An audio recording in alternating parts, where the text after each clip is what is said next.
It is a generally received notion that all of Shakespeare's plays are written in verse. In actual fact, only Richard II is entirely in verse. In the others, the writing shifts back and forth between verse and prose. But these shifts are all part of the journey Shakespeare's taking us on. They are clues to discovering character. You may be surprised to discover, as I was when Sis showed me, that prose also has its own very clear rhythm, though it's not always easy to immediately perceive. And then we'll be discovering and examining some dialogue to find out how characters connect through a shared vocabulary and a shared rhythm. We'll also see how the choices we make about what we're doing physically as we speak can open up yet other layers of meaning. And our final exercise in this program looks at a piece of modern text, a speech from Edward Bond's Lear, and shows how the techniques we've learned for speaking Shakespeare's language can be useful in opening up even present-day texts.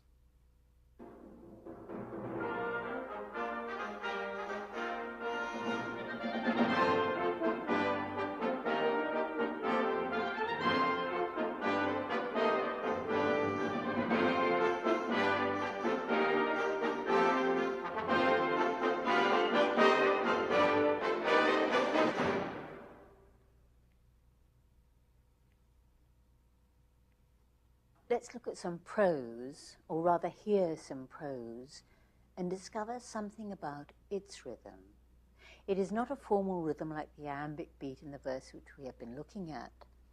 It is much more elusive than that, but it has a rhythm and a shape nevertheless, a rhythm and a shape which often defines the meaning. Shakespeare uses long and short phrases and juxtaposes them in a way that somehow evokes a response from us as we listen. His skill at building a speech with phrases of varying lengths can produce an effect, and that effect can be comic or ironic or sad. Would I were with him wheresoever he is, either in heaven or in hell. Nay, sure he's not in hell. He's in Arthur's bosom. If ever man went to Arthur's bosom and made a finer end, and went away and had been any crispin child, aparted even just between 12 and 1, even at the turning of the tide. For after I saw him fumble with the sheets and play with flowers and smile upon his finger's end, I knew there was but one way. For his nose was as sharp as a pen, and a babble of green fields. How now, Sir John, quoth I. What, man, be of good cheer. And so I cried out, God, God, God, 3 or 4 times. Yeah, I to comfort him, bid him I should not think of God. I hope there was no need to trouble himself with such thoughts yet. So I bade me lay more clothes on his feet, and I put my hand into the bed, and I felt them, and they were as cold as stone. And then I felt to his knees, so upward and upward, and all was as cold as any stone. Well, the rhythm is so powerful, and I just I kept cutting it. Don't worry, because that's exactly what because the emotion gets carried away. And what did you hear from that? It was terrible. What? Is that prose? It's prose. Prose. Yes.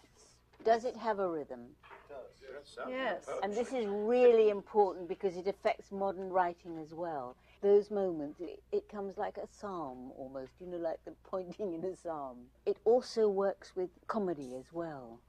I did a workshop once on King Lear, and in the workshop happened to be one of the actress's father, who is a stand-up comic in Scotland. And he was just amazed that the rhythm of the fool in Lear was exactly the rhythm that he used to get a laugh, to get his payoff lines, and it's still the same. Do you know? I mean, he knew very little about Shakespeare. He just was, but he was blown out by that. If you sat there And if you could, while you were reading, which is going to be very difficult, I want you to draw what you see on that wall.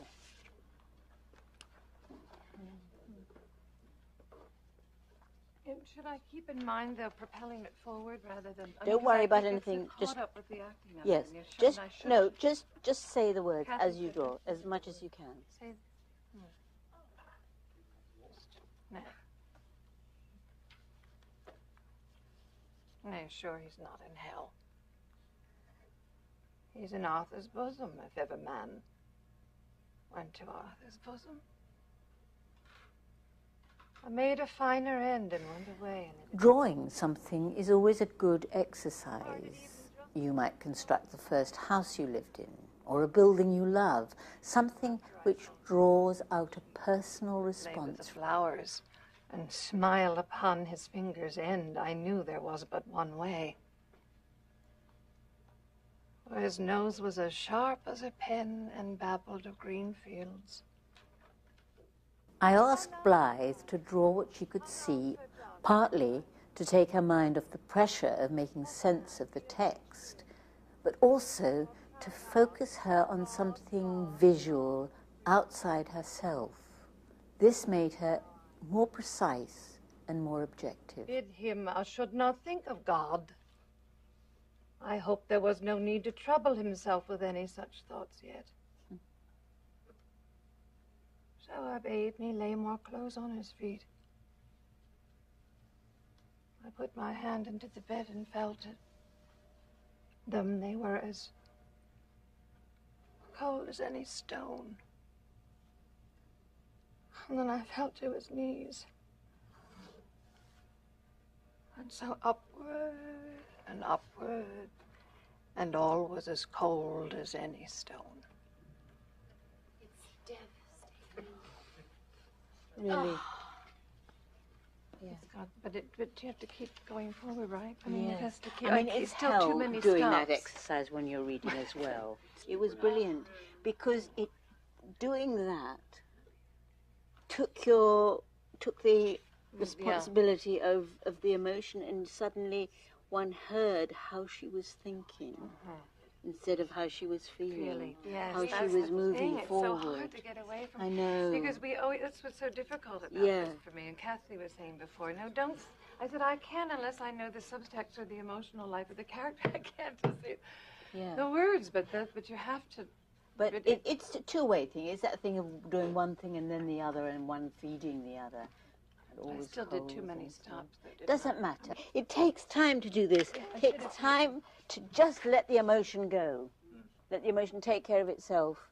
And when you're thinking of something in retrospect, the important thing is to be exact, isn't it? Is to be precise. She's very precise. Yeah, you see, then my mind went back to, I better get back onto the word. And leave. It's so difficult. And leave the emotion now, and it comes in anyway. Don't get worried about it. You've got to be doing both say that at once. Again, what you just said before. Well, sometimes it's good just to release the emotion and just get back to being absolutely precise and exact about. She's thinking back. What happened? I went there. I did this. And I felt up there. Now just do it again. Because it's so lovely. And don't be put off by that. Don't try for anything. Just do it. Nay, sure, he's not in hell. He's in Arthur's bosom, if ever man went to Arthur's bosom. I made a finer end and went away, and it had been any christom child. I parted even just between 12 and 1, even at the turning of the tide. For after I saw... It's great. Just take a little bit more space between each thought. Okay. It'll be helpful. Nay, sure, he's not in hell. He's in Arthur's bosom, if ever man went to Arthur's bosom. I made a finer end, and went away, and it had been any christom child. I parted even just between 12 and 1. Even at the turning of the tide. Or after I saw him fumble with the sheets, and play with flowers, and smile upon his finger's end, I knew there was but one way. For his nose was as sharp as a pen, and a babbled of green fields. How now, Sir John, quoth I. What man, be of good cheer. So I cried out, God, God, God, 3 or 4 times. Now I, to comfort him, bid him a should not think of God. I hope there was no need to trouble himself with any such thoughts yet. So I bade me lay more clothes on his feet. I put my hand into the bed and felt them, and they were as cold as any stone. Then I felt to his knees, and so upward, and all was as cold as any stone. Oh, brilliant, yes. No, Can you feel it's beginning to come together, yeah, your feelings from the beginning and that thing, you know? Yeah, it's great. Pick up and go on its own now. Yes, it's really lovely, and it's not to say don't have emotion, but it's just, the emotion just has to, has got to come from, you can't suppress it any longer, do you see, rather than start out being emotional. Does that make sense? Yes. It makes it more devastating that it isn't emotional. If it's, when you did it that time, it was quite so straight. And in a way, it's much more moving because what she's saying is so personal, what happened to her, that's enough in a way. The simpler it is in that way, the more upsetting it is, because people do that, don't they? If something terrible's happened to them, there's a kind of weird calm they have about them, the way they describe in detail what happened. Exactly, yeah. I mean, but also it's like a well-told story, or if you're telling a joke, you don't want to be kind of going, you're going to really like, this is a really funny joke, it's really funny. Yeah, exactly. So when you read it actually the last 2 times, I felt like I was you, or that I was standing next to you as you were taking me through this journey, and therefore your pain at the end was a surprise. When people die, and somebody says, were you there?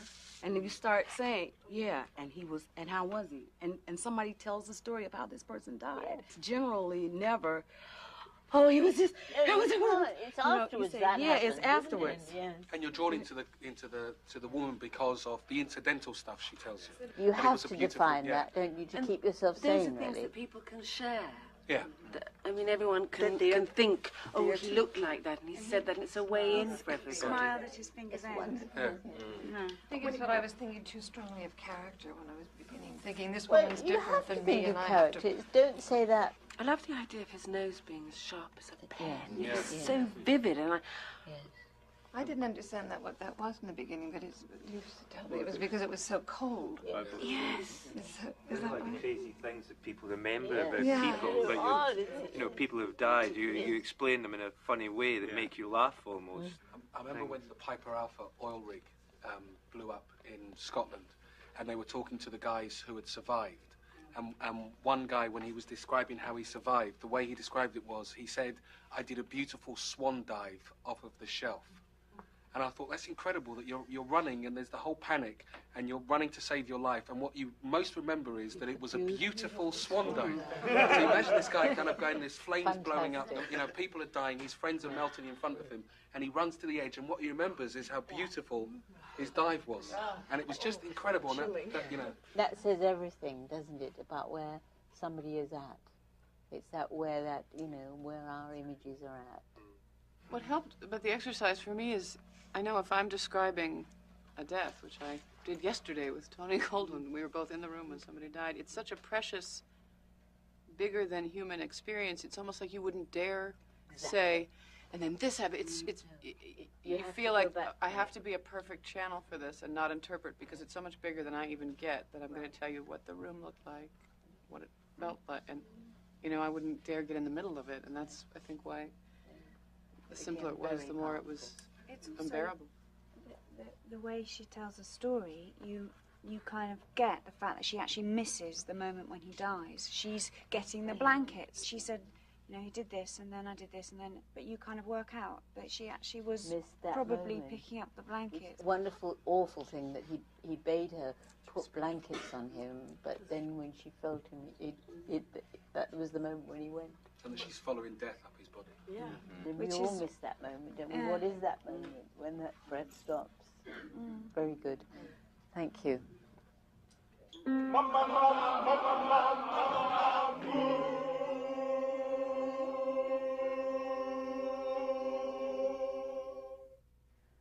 Now to another piece of prose with a quite different sound, nothing poetic or extravagant in the language, but in its understated precision, it speaks volumes. I want to continue now with this thing about prose. I just want you to listen to something. Come a little bit forward, and Paul is going to be Brutus, and Trellis is going to be Cassius.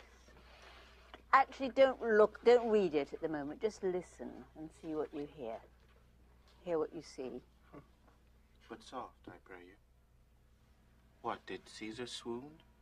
He fell down in the marketplace and foamed at the mouth and was speechless. It is very like. He hath the falling sickness. No, Caesar hath it not. But you and I, and honest Casca, we have the falling sickness. I know not what you mean by that, but I'm sure Caesar fell down. If the tag wrote people did not clap him and kiss him according as he pleased and displeased them, as they used to do the players in the theatre, I am no true man. But what said he when he came unto himself? Marry, before he fell down, when he perceived the common herd was glad he refused the crown, he plucked me up his doublet and offered them his throat to cut. And I had been a man of any occupation, if I would not have taken him at a word, I might go to hell among these rogues. And so he fell. When he came to himself again, he said, if he had done or said anything amiss, he desired their worships to think it was his infirmity. 3 or 4 wenches where I stood cried, alas, good soul, and forgave him with all their hearts. But there's no heed to be taken of them. If Caesar had stabbed their mothers, they would have done no less. And after that, he came thus sad away. Aye. Did Cicero say anything? Aye. He spoke Greek. To what effect? Nay, and I'll tell you that. I'll ne'er look you at the face again. But those that understood him smiled at one another and shook their heads. But for mine own part, it was Greek to me. But I could tell you more news too. Morellus and Flavius, for pulling scarfs off Caesar's images, are put to silence. Fare you well. There was more foolery yet, if I could remember it. Will you sup with me tonight, Casca? No, I am promised forth. Will you dine with me tomorrow? Aye, if I be alive, and your mind hold, and your dinner worth eating. I will expect you. Do so. Farewell, both. Oh, it's so loaded. You know, like, treading on a toe. and it's like the boat, they're feeling each other out very subtly, kind of maneuvering round. It's sort of like, it's as if they're circling one another, you know, it's like... And it's the care of those words, isn't it? They become quite ominous in a way, don't they? But the humour is wonderful too, because it is the only way you survive. What, did Caesar swoon? He fell down in the marketplace and foamed at the mouth and was speechless. It's very like. He hath the falling sickness. Working around a table like this and changing chairs as the thoughts change is really good, for it tells us so much about how we are relating to the other character or characters, whether we are being direct with them or evasive, what our purpose is, how close we feel to them at any given point. It somehow reveals the internal politics of the scene. Clap him and hiss him according as he pleased and displeased them, as they used to do the players in the theatre. I am no true man. But what said he when he came unto himself? Mary, before he fell down, when he perceived the common head was glad he refused the crown, he plucked me up his doublet and offered them his throat to cut. And I had been a man of any occupation, if I had not have taken him at a word, I might go to hell among the rogues. And so he fell. And when he came to himself again, he said, if he had done or said anything amiss, he desired their worship to think it was his infirmity. 3 or 4 wenches where I stood cried, alas, good soul, and forgave him with all their hearts. But there's no heed to be taken of them. If Caesar had stabbed their mothers, they would have done no less. After that, he came thus sad away. Aye. Did Cicero say anything? Aye, he spoke Greek.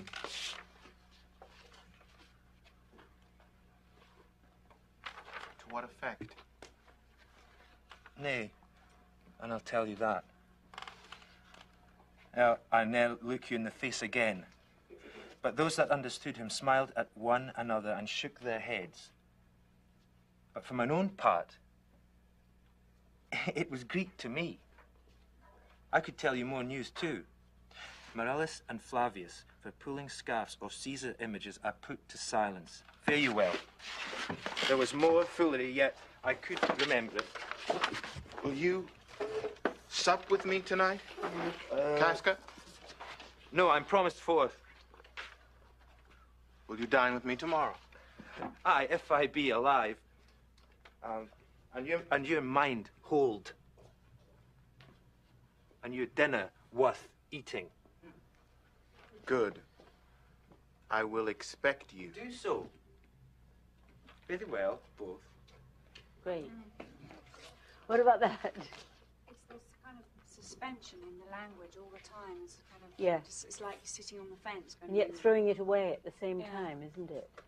And it was almost the sense that you had 3 people with very clear agendas. Yes. And the centre of it was George, who had to take on board who was asking it. It wasn't just the question, it was who was asking him the question, what is that person's agenda? Okay, now I can answer it. Yeah. So it wasn't only that they were being heard within their conversation, it was also his answers to the other people in the... It's always those spaces, isn't it, that tell the story. It's quite useful to do it round the table, you see, because you sort of find where you need to be in relation to the other person. It seems quite modern in a way. It's very modern, yes. Is that the right But word? I got from watching this at the table the fact that Casca kind of needs them too. That for the first time I saw you pursuing them. Yeah, every it was now and great, then. yes. When in fact yeah. I always just thought of the scene as those two Yeah. going after him. When in fact they have moments where they kind of put their hands in the air and he says, oh, but wait, I do want to actually talk about this. The emotional undercurrent comes through the phrasing of it, through the different lengths of sentences, of phrases, and the short ones, and the spaces between them. And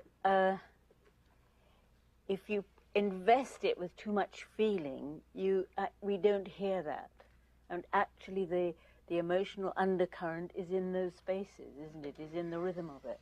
Prose is much more difficult in a way to grasp, isn't it? I mean, it's easy to see what is a line of poetry. It's not so apparent in prose.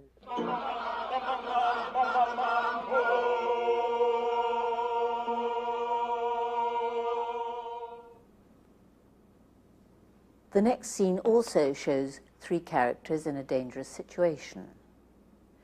They are followers of Richard II, and now the king has fled to Ireland. They are in danger from Bolingbroke. The underlying danger is similar to the Casca scene, and this again is manifested in the shared rhythms, but this time it is in verse. Listen to how they develop their argument, how they build their ladders of thought. We hear the tension as their rhythms quicken and the pitch gets slightly higher. It's after Gaunt has died in Richard II, and Richard II has taken over all Gaunt's property. These are 3 defectors, basically. The wind sits fair for news to go to Ireland, but none returns. For us to levy power proportionable to the enemy is all impossible. Besides, our nearness to the king in love is near the hate of those love not the king. And that is the wavering commons. For their love lies in their purses, and whoso empties them by so much fills their hearts with deadly hate. Wherein the king stands generally condemned. If judgment lie in them, then so do we, because we ever have been near the king. Well, I will to refuge, straight to Bristol Castle. The Earl of Wiltshire is already there. Thither will I with you. For little office will the hateful commoners perform for us, except like curs to tear us all to pieces. Will you go along with us? No. I will to Ireland, to his majesty. Farewell. If heart's presages be not vain, we three here part, that ne'er shall meet again. That as York thrives to beat back Bolingbroke. Alas, poor Duke, the task he undertakes is numbering sands and drinking oceans dry. Where one on his side fights, thousands will fly. Farewell at once for all and ever. Well, we may meet again. I fear me never. It's like a chorus almost, isn't it? There's quite a music to it. Instead of being like the Brutus speech that we did and found the ladders of reasoning through that, just try and hear how they progress with their reasoning. Let's all read it once together. Right. The wind, go. The wind sits fair for news to go for Ireland, but none returns. For us to levy power proportionable to the enemy is all impossible. Besides, our nearness to the king in love is near the hate of those love not the king. And that is the wavering commons, for their love lies in their purses, and whoso empties them by so much fills their hearts with deadly hate, wherein the king stands generally condemned. If judgment lie in them, then so do we, because we never have been near the king. Well, I will for refuge straight to Bristol Castle. The Earl of Wiltshire is already there. Thither will I with you, for little office will the hateful commoners perform for us, except like curs to tear us all to pieces. Will you go along with us? No. I will to Ireland, to his majesty. Farewell. If heart's presages be not vain, we three here part, that ne'er shall meet again. That's as York thrives to beat back Bolingbroke. Alas, poor Duke, the task he undertakes is numbering sands and drinking oceans dry. Where one on his side fights, thousands will fly. Farewell at once for all and ever. Well, we may meet again. I fear me never. It's like a kind of chamber piece. It's like Yes. like a string quartet. It is, isn't it? Yes. It's one voice, really, isn't it? And you've got to go with its rhythm. It's Do you a feel totally that? different energy than the casket Yeah. scene from Caesar. It's total. It seems like much more the time is of the element, and some decisions have to be made right now at this table. Yes. They all know that they're all on the same side. They've Yes. they've come together, Yes. and although you expect them maybe all to go off together, one fractures. I mean, Yes. it's a split, and maybe it's the first sign of the King's party disintegrating. In this one, it seems that, especially the way the lines are set, that they all share the same rhythm. And that gives that unity you're talking about, like as a chamber piece. Yes. They're all working to the same end. Yes. Toby and Lennie, can you walk at random up and down that side and you that side? Right. When they are between those two markers there and these two markers here, you have to stop speaking. So you're in three. The wind sits fair for news to go for Ireland, but none returns. For us to levy power proportionable to the enemy is all impossible.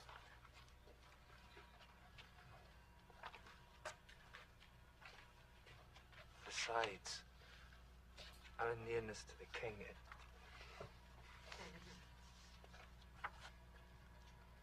Besides, Our nearness to the king in love is near the hate of those that love not the king.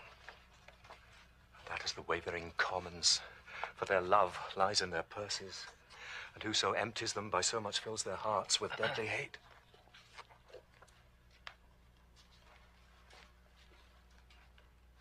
Wherein the king stands generally condemned.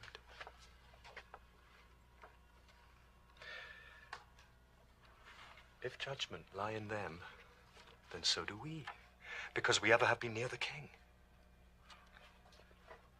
Well, I will for refuge straight to Bristol Castle. The Earl of Wiltshire is already there. Thither will I with you.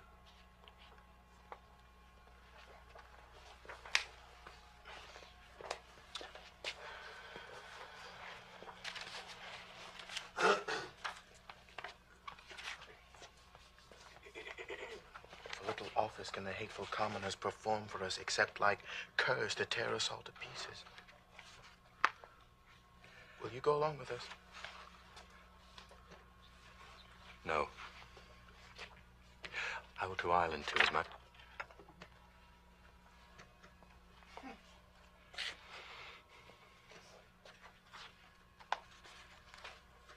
I will to Ireland to his Majesty. Farewell. If heart's presages be not vain, we three here part that ne'er shall meet again. That as York thrives to beat back Bolingbroke. Alas, poor Duke, the task he undertakes is numbering sands and drinking oceans dry. Where one on his side fights, thousands will fly. Farewell at once. For once, for all and ever. Well, we may meet again.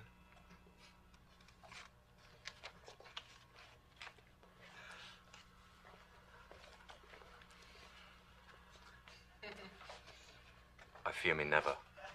Yeah. That was why, yes. That was terrific. The words themselves are precious, they're dangerous.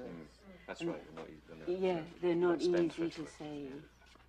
And they're very guarded and very, inquiring about each other because they don't quite know. You never know in that kind of society, who is going to be with you. And that this is the area that we quite find difficult to enter at the moment because we live in a fairly free society, but it is actually that thing of life and death there all the time. A while ago you said something about that there's no full stop till the end of the play. Yeah. And how it's, in fact, it's not necessarily about stopping speaking or words. It's just that the energy that but there were so many huge pauses in that scene, and yet the vitality of it never dropped. Yes. And the I think suspense was going all the time. And I think you're right. For the entire, whatever play it is, that's got to stay in the air. Because whatever you say, even in the middle of your own soliloquy, you're provoking the next thought. Right. You're waiting for that next moment. And that everything you say is slightly altering things. You can't take it back. When they said, will you come with us? And he said no. And then there was a really long break before he said why. And that was so kind of full of, were they enemies? Were they, it was really, it was so full. Mm. And it takes the responsibility away from the actors to decide what is secret and what isn't secret, what is important and what isn't important. The thing that seemed to really inform that scene is that actually every single thing they said was dangerous. And also you saw a camaraderie between them because they were protecting each other's words. So that, even if somebody was speaking, they didn't see the person go past, the other person would go... Yeah. And looking after each other. Yeah. And they were so dependent on these two men over here that they couldn't decide what moment in the piece they were going to hit because it was all up in the air. You can't decide. And, as actors, you have to decide at some point. But it's still, you've got to leave things open as well, haven't you? Yeah, you decide after you've explored. So often you decide before you've gotten a chance to explore what the possibilities are. You have to make decisions about, the whole part before you even... It's so good when there's an element in it which you can't predict. Yeah.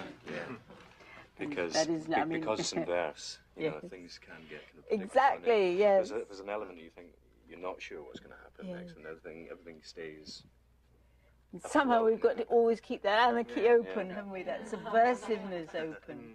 I mean, because all the language is subversive in a way, isn't it? It sort of erupts all the time.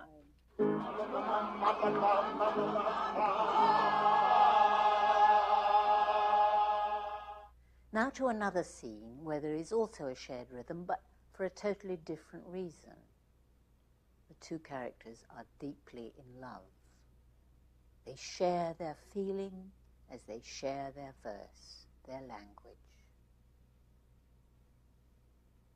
What we're hearing is how, in a way, the phrasing and the length of phrasing and the rhythm of it leads us into a character and the character of the scene as well as your individual characters. So now let's listen to Hermia and Lysander. And just listen, it's very poetic, obviously, heightened poetry. How now, my love, why is your cheek so pale? How chance the roses there do fade so fast? Belike for want of rain, which I could well beteem them from the tempest of my eyes. Ay me. For aught that I could ever read, could ever hear, by tale or history, the course of true love never did run smooth.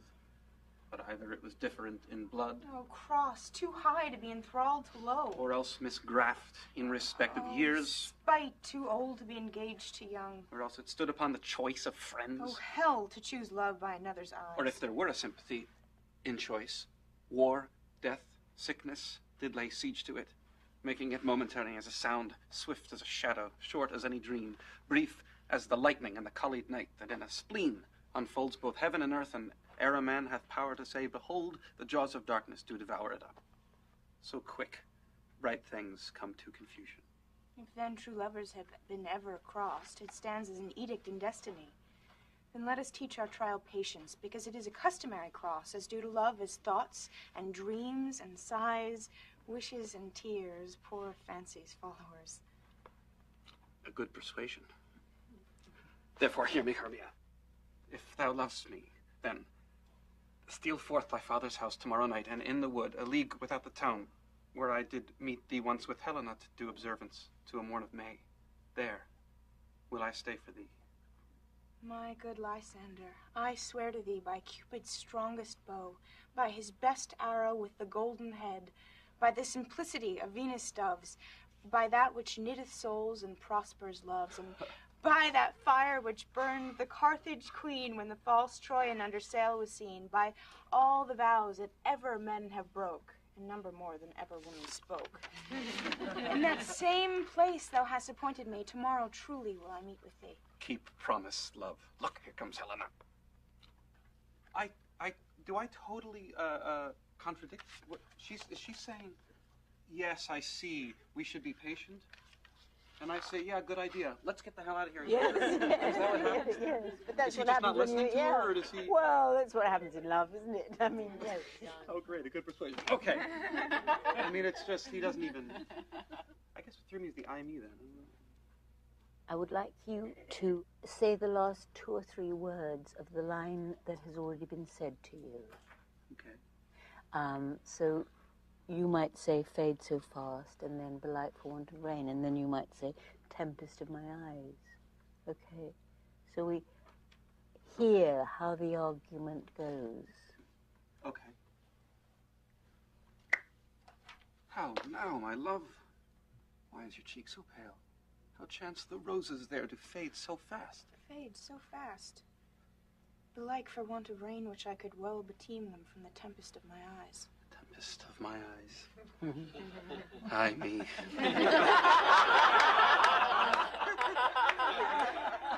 For aught that I could ever read, could ever hear, by tale or history, the course of true love never did run smooth.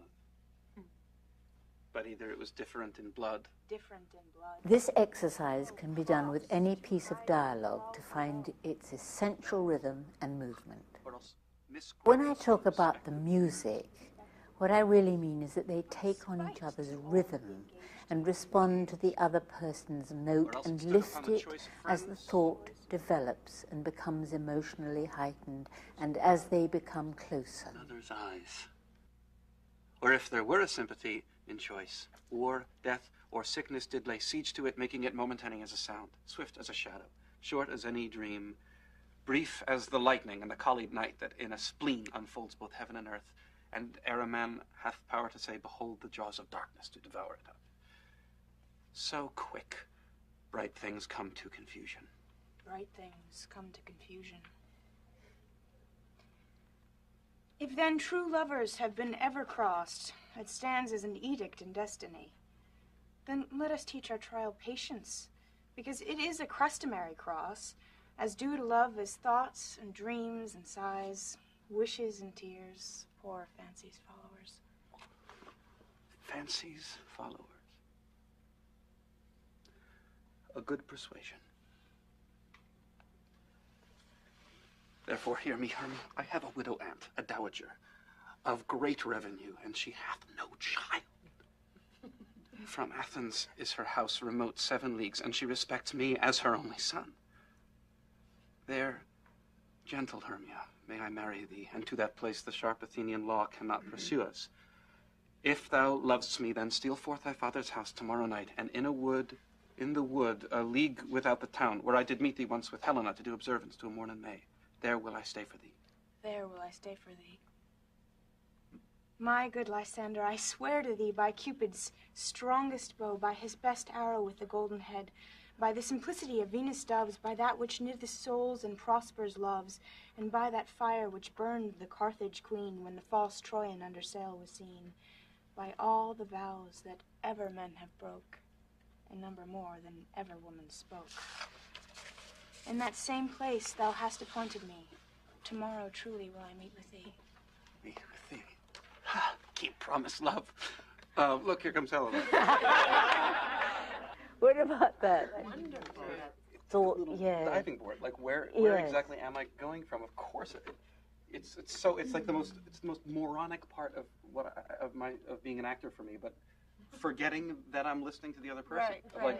It's the oldest problem in the book of like, what's my next line, as opposed to, what is she saying to me? Right. But it's also being able to hear that and really reply to that. And it was amazing. It was interesting to realize how my first line was so directly related to his last one, whether I was agreeing with it or not, but it motivated me to really. And it gives it a different energy all the time, doesn't it? Mm-hmm.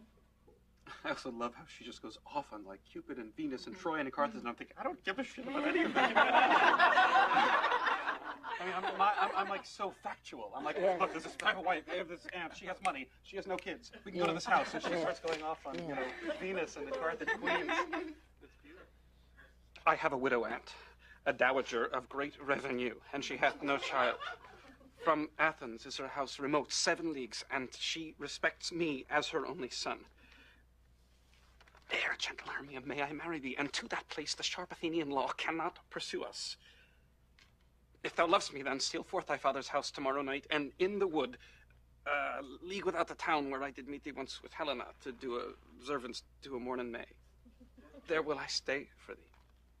My good Lysander, I swear to thee by Cupid's strongest bow, by his best arrow with the golden head, by the simplicity of Venus' doves, by that which knitteth souls and prospers love, and by that fire which burned the Carthage queen when the false Troyan under sail was seen, by all the vows that ever men have broke, and number more than ever woman spoke. In that same place thou hast appointed me. Tomorrow truly will I meet with thee. Keep promise, love. Look, here comes Helena.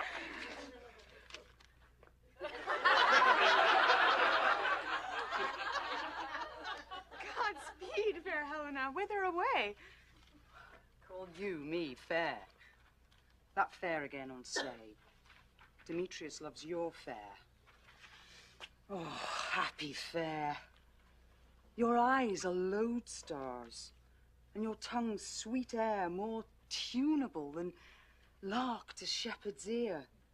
When wheat is green, when hawthorn buds appear. Sickness is catching. Oh, a favour so. Yours would I catch, fair Hermia, ere I go. My ear should catch your ear. My voice, my eye, your eye. My tongue should catch your tongue's sweet melody. Were the world mine, Demetrius being baited. The rest I'd give to you to be translated.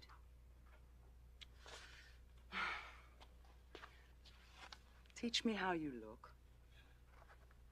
And with what art you sway the motion of Demetrius's heart. I frown upon him, yet he loves me still. But your frowns would teach my smiles much skill. I give him curses, yet he gives me love. Oh, that my prayers could your affection move. The more I hate, the more he follows me. The more I love, the more he hated His me. folly, Helena, is no fault of mine. None but your beauty. Would that fault were mine. Take comfort, he no more shall see my face. Lysander and myself will fly this place. Before the time I did Lysander see, seemed Athens as a paradise to me. Oh, then what graces in my love do dwell, that he hath turned a heaven unto a hell.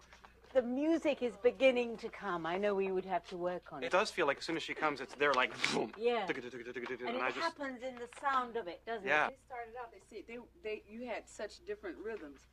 It was like you were playing this note, she was playing this note, and then by the time he started to talk about the aunt, you set another pace and she caught right into it, and it was like then it was the same note. It was like both of them went together. It's interesting because in the play, it's just when, you know, Hermia's getting interested in guys and Helena's getting interested in guys and he's getting interested in girls. So there's this conflict between the two of them. Yeah. She's really close to him, but also really close to her. And their friendship is under jeopardy because of guys, suddenly, you know. It's such a timeless thing that, you know, you're in love, your girlfriend comes. Yes. Anyway.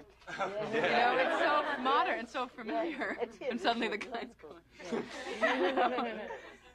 No. You can hear how the music of the scene lifts through, can't you? That it's not, you know, one speech and then another speech and answering it and come to...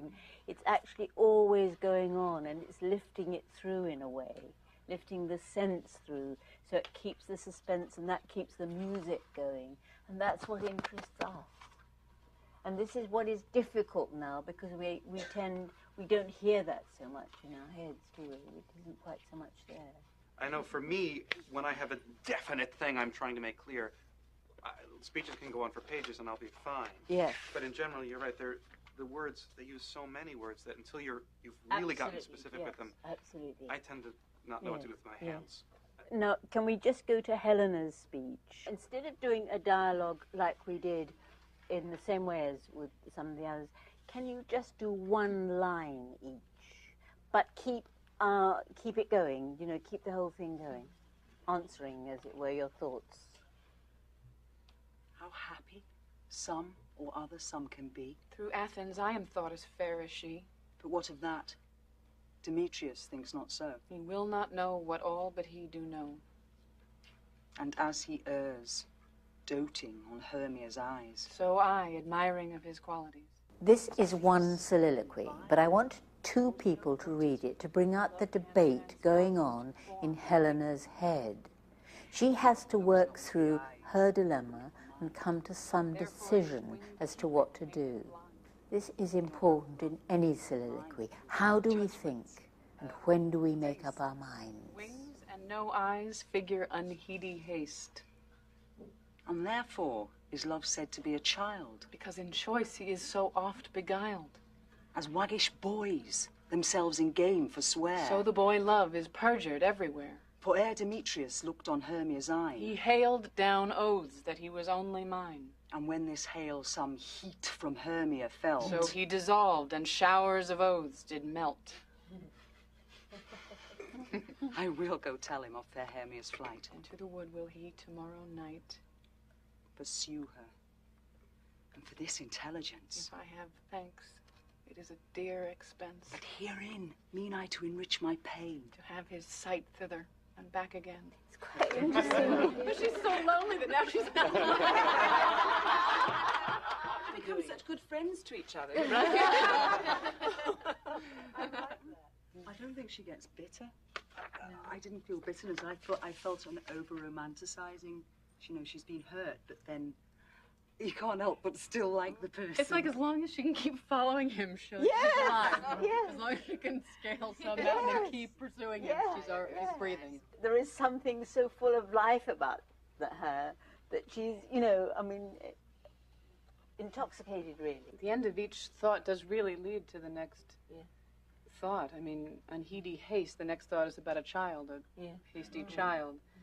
Beguiled, the next thought is about the child, and then game leads to perjured, and perjured leads to he promised me, and promised me leads to the oaths melt, and each one does really, yeah.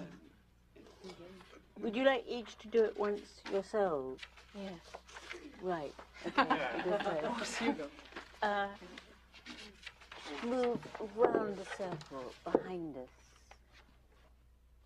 How happy some or other some can be. Cathy is moving round with her thoughts so that she can discover where they are taking her. Where is her mind going? This will take the last exercise we did a stage further. He will not know what all but he do know. And as he errs, doting on Hermia's eyes, so I, admiring of his qualities,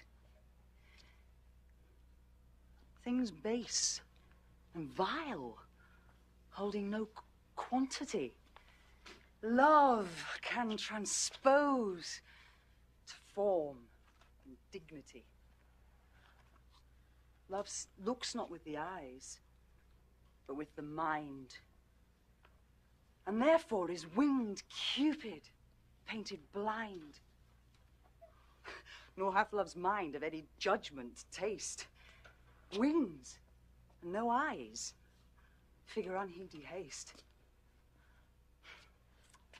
And therefore is love said to be a child, because in choice he is so oft beguiled, as waggish boys themselves in game forswear.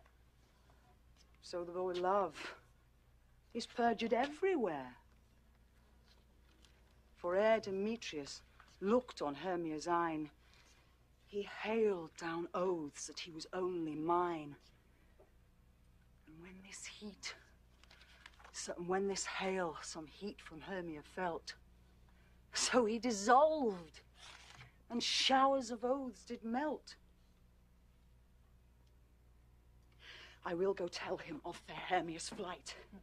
Then to the wood will he tomorrow night pursue her. And for this intelligence, if I have thanks, it is a dear expense. But herein mean I to enrich my pain, to have his sight thither and back again. Yeah, great. The argument is really coming. Now, what I'd like with you is that you differentiate between what is happening now and what the almost metaphysical idea of things about qualities and quantities, when you get philosophical about it. So move between those two. You can also do it behind. It's rather nice doing that behind. But just know when you're going from how happy, which is the present, as it were, and through Athens, right, all those things. Till she's philosophizing. And then when she starts to philosophize, come into the center. Okay. That'd be rather nice.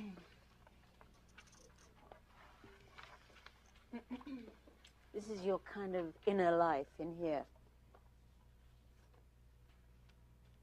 How happy some or other some can be. Through Athens I am thought as fair as she. But what of that? Demetrius thinks not so. He will not know what all but he do know. And as he errs, doting on Hermia's eyes, so I, admiring of his qualities.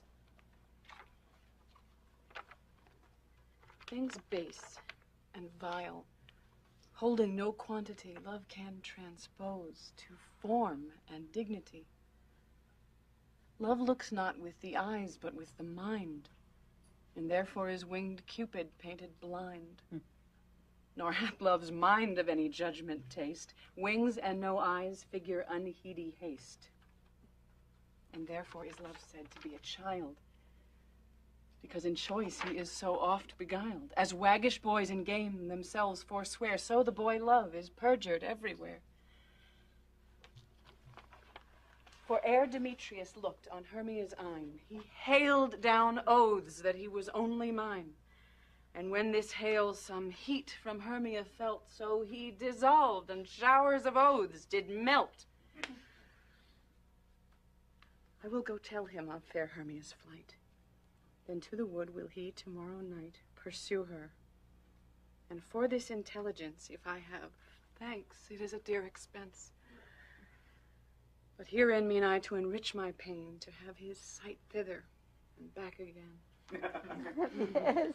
So all those things are happening in there, aren't they? All those things about time which you have, which Lysander had, you know, the brief lightning in the coloured night and everything.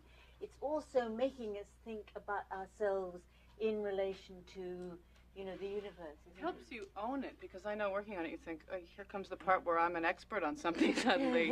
But if you go, all right, actually now I'm an expert on this one horrible part of love. Yes. You own it, sort of. Yes. Yes. It makes it a little better. Do you know what I mean? So it's also, it's about imagination and what we do and how we, you know, and everybody's imagination is just amazing, isn't it? We can't ever enter into anybody else's. I didn't feel that. I felt I was at the mercy of it. That love, this big thing that I was in, was, you know, I was at the mercy of it. The way you played it, That's so funny. A lot more. Because I felt like, okay, I'm an expert on this one horrible thing. That's what makes it. You're going to get him. Not me.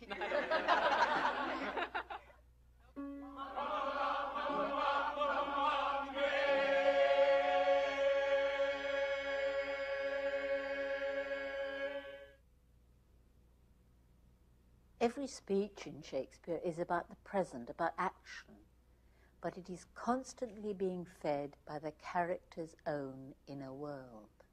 Listen now to this speech of Lady Macbeth. She has just heard the news that Duncan, the king, is coming to stay in the castle. The raven himself is hoarse, that croaks the fatal entrance of Duncan under my battlements.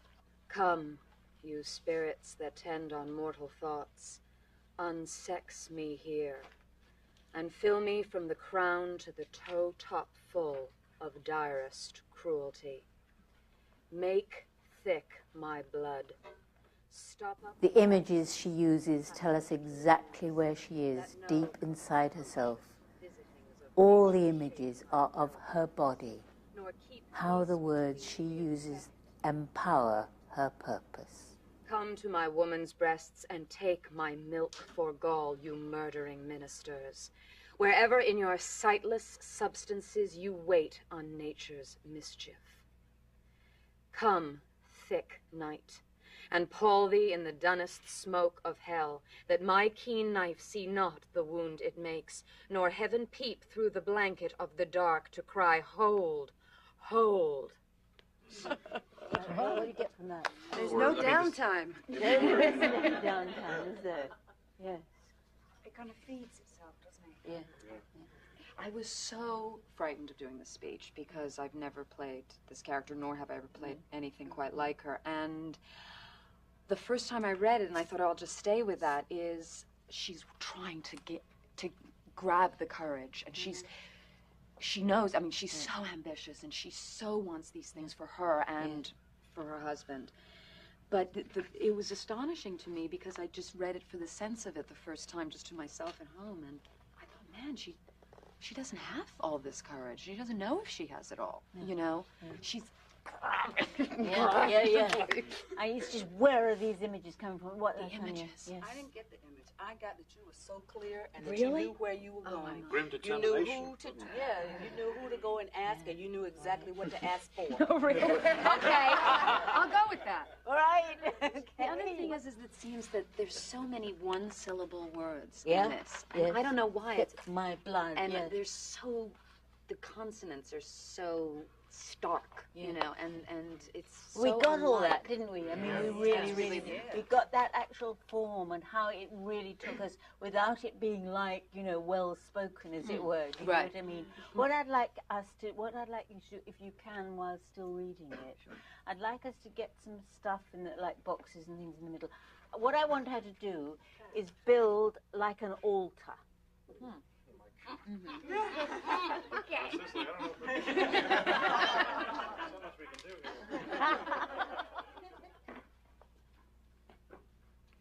The raven himself is horse that croaks the fatal entrance of Duncan under my battlements.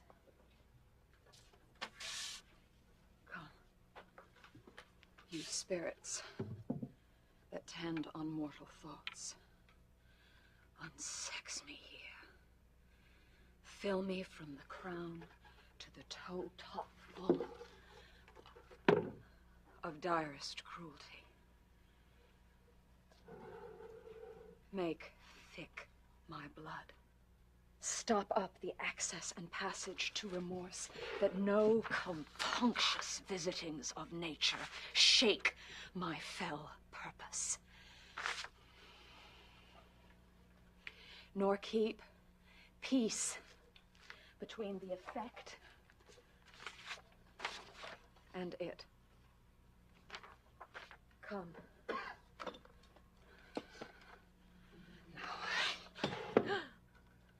Come to my woman's breasts and take my milk for gall, you murdering ministers. Wherever in your sightless substances you wait on nature's mischief. Come, thick night, and pour thee in the dunnest smoke of hell, that my keen knife sees not the wound it makes, nor heaven peep through the blanket of the dark to cry, hold, hold! Couldn't figure out a way to keep his chin up. Yeah, I know. I thought I'd just hold it. That was really good that you were sort of taken off guard and didn't know what to do. It's not going to work. Yes. The tower is so Yes. Yes. This speech is about ambition, building towards some sort of ideal. And I wanted Kate to build an altar, because while she was building it and improvising it, she was also searching for things to build it with. And when you're speaking those words, you are also searching for the words to express the thought. The ambition grows as the structure grows. Now, you can use variations on this exercise for other purposes, other passions. You can build an altar to love, to hate, to despair, to joy. This scene from Macbeth, it's center scene, I think. He has done the deed and is shocked by what he has done. Lady Macbeth has to revive his ambition and resolve. Their complicity and guilt are so apparent in their shared rhythms, their shared lines. Alack, I am afraid they have awaked and 'tis not done. The attempt and not the deed confounds us. Hark! I laid their daggers ready, he could not miss them. Had he not resembled my father as he slept, I had done it. My husband. I've done the deed. Didst thou not hear a noise?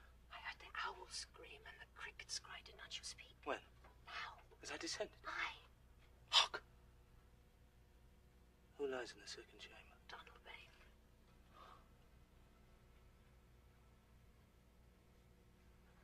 This is a sorry sight. A foolish thing to say, a sorry sight. As one did laugh in sleep, and one cried murder. They did wake each other. I stood and saw them. They did say their prayers and addressed them again to sleep. There are two lodged together. One cried, God bless us, and amen the other. As they had seen me with these hangman's hands. Listening their fear, I could not say amen when they did say God bless us. Consider it not so deep. But wherefore could I not pronounce amen? I had most need of blessing, but amen stuck in my throat. These deeds must not be thought after these ways, so it will make us mad. Thought I heard a voice cry, sleep no more. Macbeth does murder sleep. The innocent sleep. Sleep that knits up the ravelled sleeve of care. The death of each day's life. Sore labour's bath. Balm of hurt minds. Great nature's second course. Chief nourisher in life's feast. What do you mean? Still it cried, sleep no more to all the house.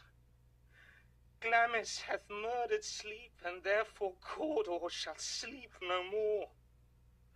Macbeth shall sleep no more. Who was it that thus cried?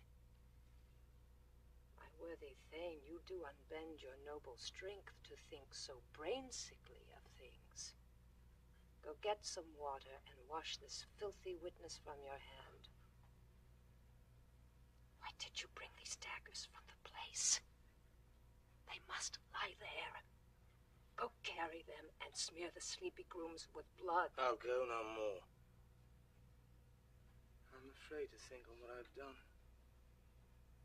Look on't again, I dare not. Infirm of purpose. Give me the daggers. The sleeping and the dead but are as pictures. 'Tis the eye of childhood that fears a painted devil. If he do bleed, I'll gild the faces of the grooms with all, for it must seem their guilt. My initial instinct on reading this was, he says, you know, there's one did laugh in sleep and the other cried murder. And sort of like to go, Christ, this happened, and, you know, but actually, he's so detailed in what he says. It's like he's in a kind of shock. Yes, it's absolutely on the line, isn't it, what we've got to do, where we're going. He is in shock, and she just has to keep him together. That we heard very well. Now get at a distance, so that maybe, is it all right if Toby goes up there and you're just behind here, so that it's over a distance for the moment. Alack, I am afraid they have awaked, and 'tis not done. The attempt and not the deed confounds us. Hark! I laid their daggers ready. He could not miss 'em. Had he not resembled my father as he slept, I had done. My husband. I've done the deed. Didst thou not hear the noise? I heard the owl scream and the crickets cry. Did not you speak? When? Now. As I descended? Aye. Hark! Who lies in the second chamber? Donalbain. This is a sorry sight. A foolish thing to say, a sorry sight. As one did laugh in sleep. The other cried murder. They did wake each other. I stood and saw them. They did say their prayers and address them again to sleep. There are two lodged together.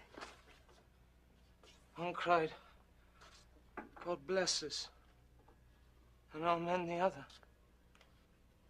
As they had seen me with these hangman's hands. Listening their fear, I could not say amen when they did say God bless us. Consider it not so deep. But wherefore could I not pronounce amen?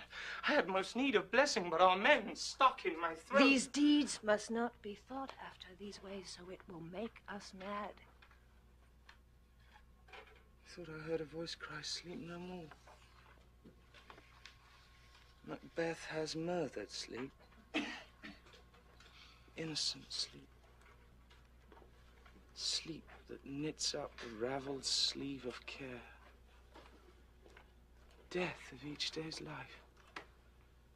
Sore labour's bath. Balm of hurt minds. Great nature's second course. Chief nourisher in life's feast. What do you mean? Still it cried, sleep no more. Glamis hath murdered sleep. Therefore Cawdor shall sleep no more. Macbeth shall sleep no more. Who was it that thus cried? I want them to feel the need to get together. They are desperately drawn. Shared rhythm, shared imagery, speaking as one voice. Wash this filthy witness from your hand. Why did you bring the daggers from the place? They must lie there. Go carry them and smear the sleepy grooms with blood. I'll go no more. I'm afraid to think of what I've done. Look on again, I dare not. Confirm of purpose. Give me the daggers. The sleeping and the dead are but as pictures. 'Tis the eye of childhood that fears a painted devil. If he do bleed, I'll gild the faces of the grooms withal, for it must seem his guilt.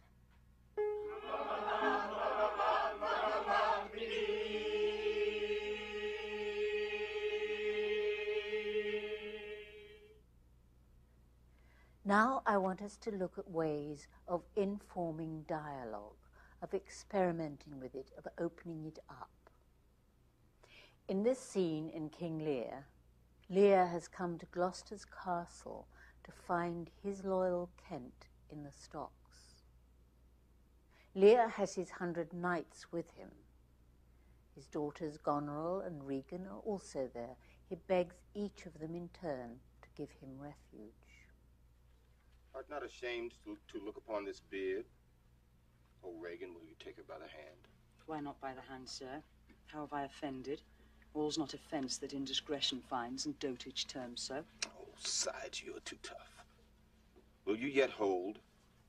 How came my man at the stocks? I set him there, sir, but his own disorders deserved much less advancement. You? Did you? I pray you, Father, being weak, seem so. If till the expiration of your month you will return and sojourn with my sister, dismissing half your train, come then to me. I am now from home, and out of that provision which shall be needful for your entertainment. Return to her and 50 men dismissed.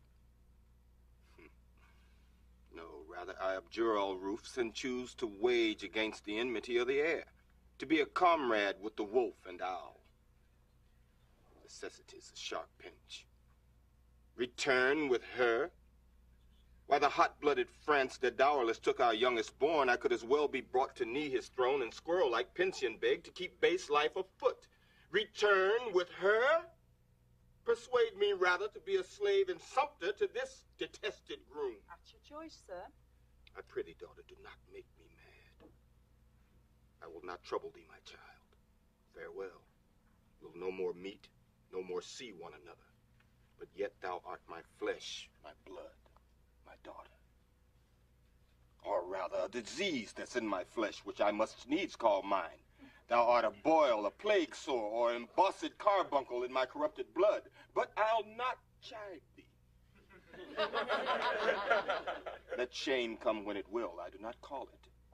I do not bid the thunder-bearer shoot, nor tell tales of thee to high-judging Jove. Mend when thou canst, be better at thy leisure. I can be patient. I can stay with Regan, I and my 100 knights.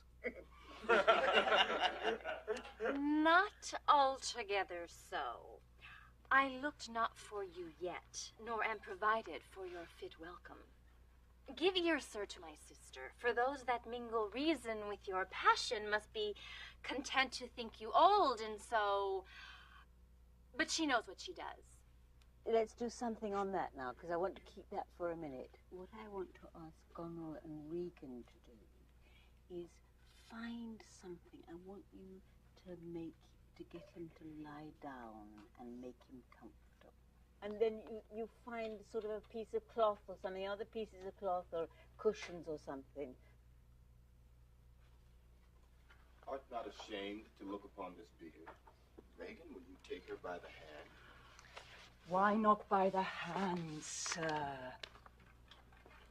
How have I offended? All's not offence that indiscretion finds, and dotage terms so. Oh, besides, you are too tough. Will you yet hold? How came my man in the stocks? I set him there.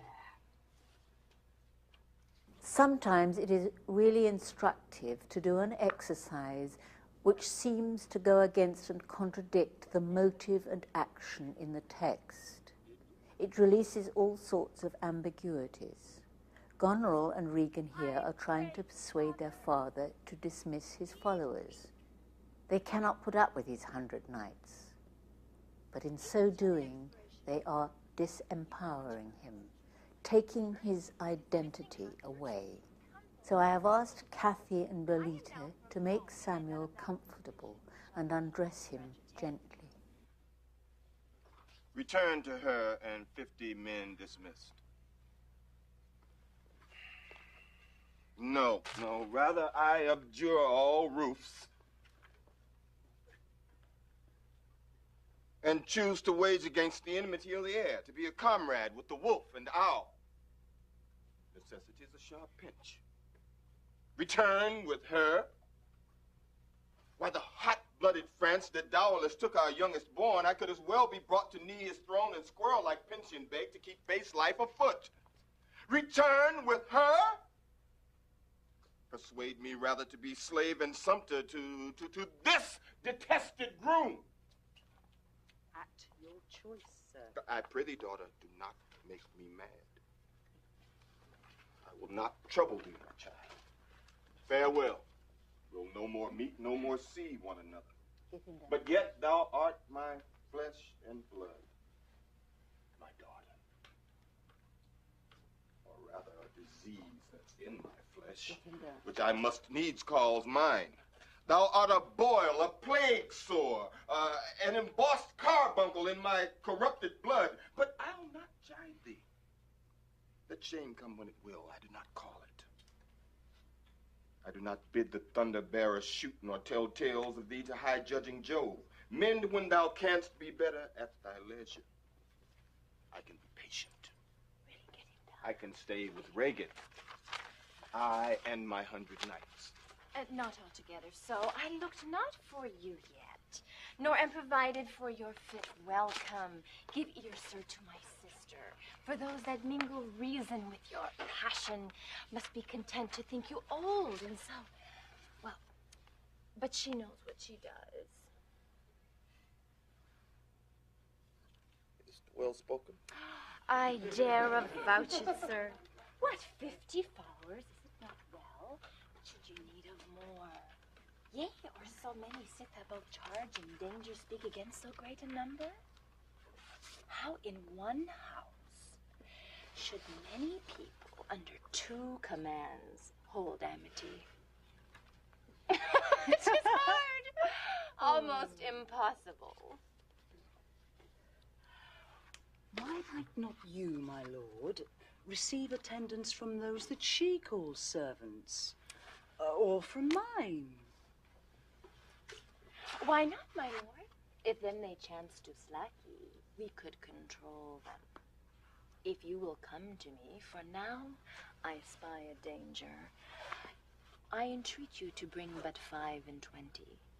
To no more will I give place or notice. I gave you all. And in good time you gave it. Made you my guardians, my depositaries, but kept a reservation to be followed with such a number. What, must I come to you with 5 and 20? Regan said you so? Speak it again, my lord, no more with me.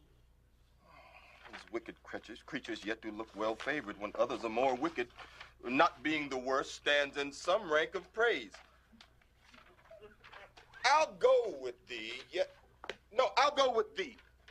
Yet double 5 and 20, and thou art twice her love.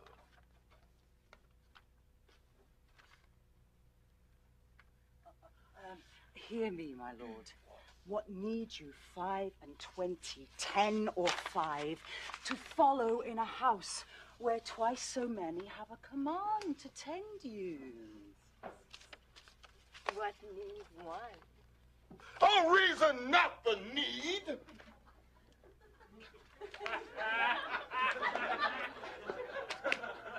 Our basest beggars are in the poorest things superfluous. Allow tell not nature what nature needs. If only to go warm were gorgeous. Oh, I'm sorry.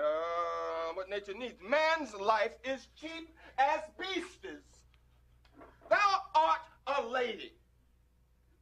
If only to go warm were gorgeous, why nature needs not what gorgeous wearest would scarcely keep thee warm. But for true need, you heavens, give me patience. Patience I need. You see me here, you gods, a poor man, as full of grief as age, wretched in both. If it be you that stirs these daughters' hearts against these fathers, fool me not so much to bear it tamely. Touch me with noble anger, and let not woman's weapons water drops stain my man's cheeks. No, you unnatural hags!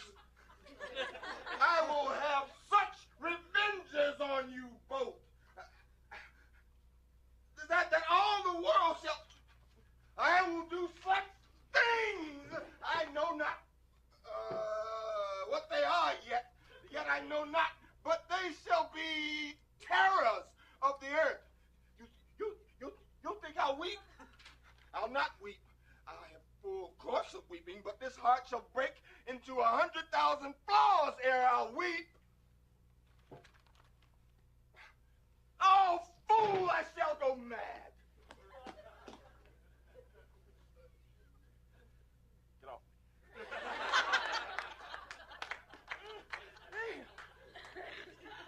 They're taking his identity away, aren't they, all the time?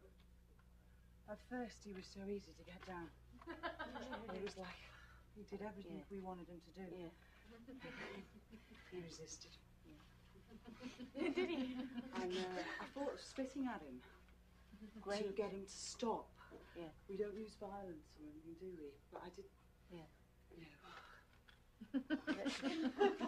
The image of putting him in bed was really brilliant, because it's like when you go to hospital, you're stripped of everything. Yeah. You hand yourself over to these people who do everything for you, but also order you about. And take yourself Take away, your identity away. don't they? And I do think that's what they do. It was... And it's easy to play them as being evil, but actually they're survivors as well. They've got to keep him down, as they will get lost, won't they? And the wonderful, what need 5 and 20, what need 1? I mean, that's what we hear, isn't it? And then that's what sends him mad, is that they've taken everything away from him. All of it. You were taking his manhood away, his name away, really. It's who am I by the end, isn't it? Yeah. I mean, doing what I was asking you to do. Depriving me of my people, my place, taking my Your stuff. shoes. Yeah, you take my stuff. Do you know what really made me laugh is that he was standing there with one sock on and one sock off. But he becomes wild and very strong because of that. Yes. Yeah. It's also very clear that there are definitely certain exercises that are beautiful and perfect for when you first are looking at a text, and this one is another one I think that is probably best when you're much more familiar with the script. When you don't, and exactly. can just give yourself totally to this as a react to what is being done. Yeah, to you. but it's beautiful. It's so much. Because all these words are so very important. Yeah, the things that he says. Oh, what a play! Very I mean, important. the bottom line, the center line of this play is what is the cause of in nature that makes these hard hearts. I mean, it's just it tears at you. Yes. And then at the end when he says undo this button. It's amazing, isn't it? That going from one thing to the other. Mm-hmm. Can we just, I am ever so anxious to have here a piece of modern text. This from Edward Bond's play Lear, an incredible play, a kind of deconstruct on King Lear. Listen to how the thoughts move and to the spaces between the thoughts. The rhythm is its power. The king has been taken prisoner, and he's been forced to look into a mirror by his 2 daughters who defeated him in battle, and he's been made to confront his identity as a mad tyrant. Yeah.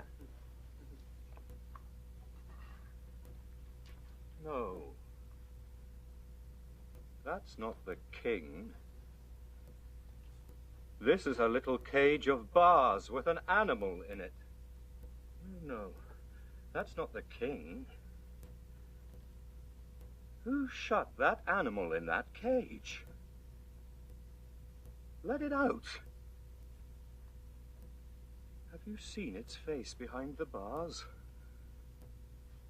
There's a poor animal with blood on its head and tears running down its face. Who did that to it? Is it a bird or a horse? It's lying in the dust and its wings are broken. Who broke its wings? Who cut off its hands so that it can't shake the bars?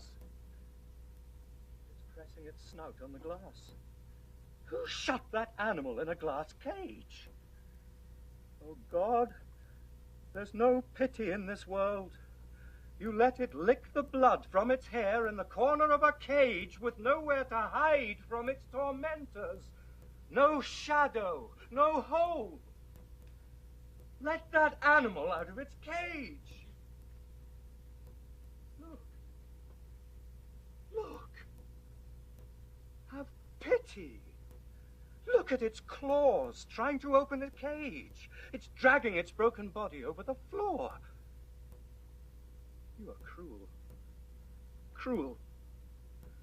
Look at it lying in its corner. It's shocked and cut and shaking and licking the blood on its sides. No, no. Where are they taking it now? Not out of my sight. What will they do to it? Oh, God, give it to me. Let me hold it and stroke it and wipe its blood. No! It's wonderful. The imagination tells him the truth when he's using all his powers to deny it or to keep it down. But it rises in front of him and he's left with this tortured image, which is the truth. The part of everybody that's like a little wounded animal, which he has spent his life denying. And which he finally sees in this when he's forced to look into the mirror, when he's defeated and he has nothing left. Andrew and I have done a few workshops with writers in the last 3 or 4 years. They've come and we've worked on Shakespeare with them, like people like Brenton and, you know, really well-established writers. They brought a piece of their work and the actors, actors have worked on on the pieces. What the actors understood from it is that a writer does not think of an image and think of a logical thing through.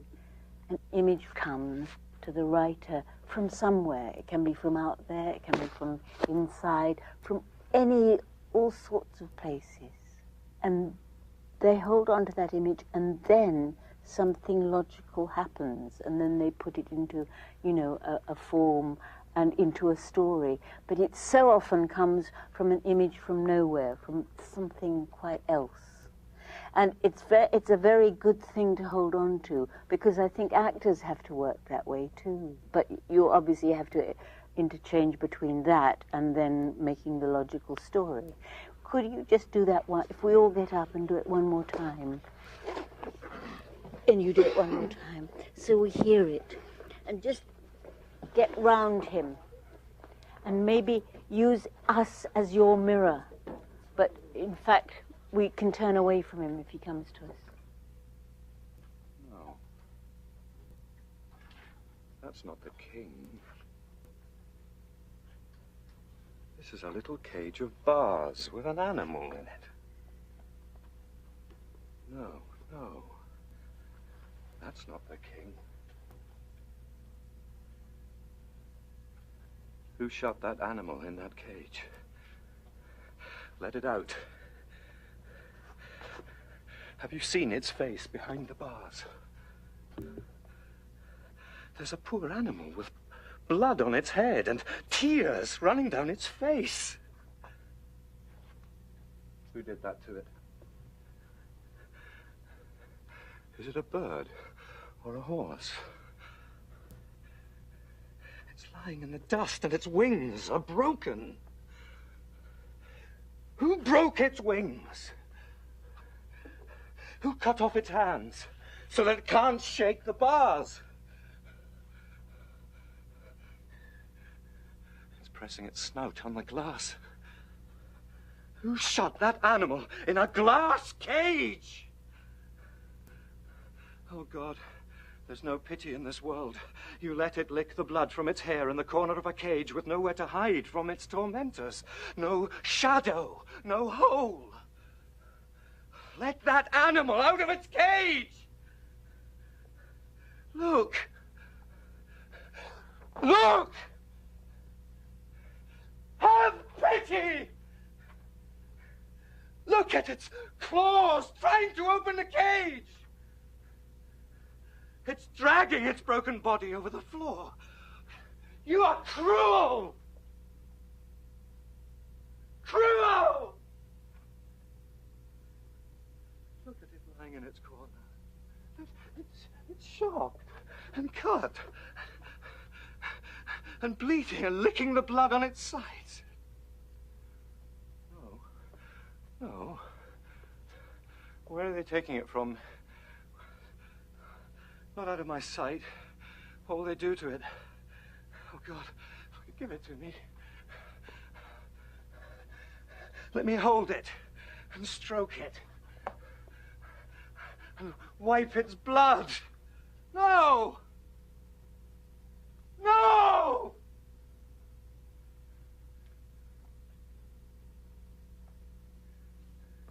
Ah! Brilliant. Can you feel that? Right. Yeah. And the muscularity of that language. Now, it is those spaces between words, allowing them to drop in, allowing them to do that, which then feeds thought, which then feeds feeling, emotion, if you like, and that. Shall we break it there, then? That's great. Thank you. I was talking to Edward Bond the other day, and he said something really interesting. Well, he always does. It went something like this. When you are writing, the character is breathing differently. Phrasing and everything depends on the breathing. Breathing takes priority over everything. Voice is a part of the body as much as hands or arms. The way you are breathing is what authenticates, not physical effort. And it should not surprise us that the same instincts which lie behind the playwright's original thoughts are precisely what we have been working on here today with our study of the language and the structure of their speeches to find out how they inform character and character relationships. Tape 4 is a compilation of the voice work which we did at intervals throughout the workshop. It includes exercises on breathing and rooting the voice, exercises on consonant muscularity and opening the vowels, and on head and chest resonance, and the resonance throughout the body. And you see these exercises put to practical use. It really tells the background story of these videos.